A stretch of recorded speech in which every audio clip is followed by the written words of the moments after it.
Pesalome ya 52. Go latlhega loleme lwa tsietso.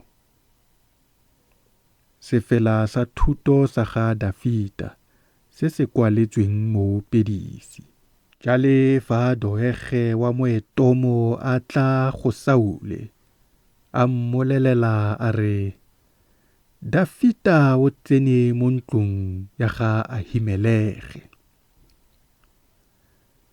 O ipokelang ka bosula seganka ke wena. Bopelotlhomogi jwa Modimo bo nnetse ruri. Motsietsi ke wena. Loleme lwa gago lo loga maano a tshenyo, jaaka logare lo lo loditsweng. O rata bosula bogolo go molemo.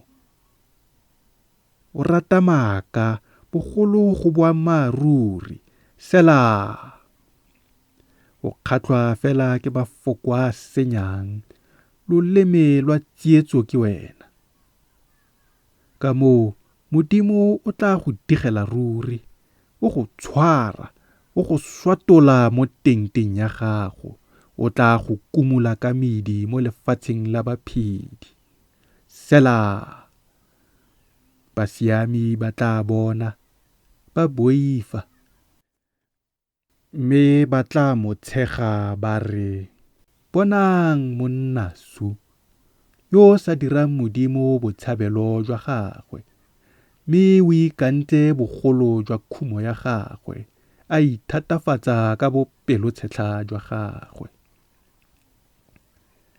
Mme nna ke tshwana le motlhware o motalatala mo ntlong ya Modimo. Ke ikantse bopelotlhomogi jwa Modimo ka gale le ka bosakhutleng. Ke tla go baka ka gale, ka o dirile jalo.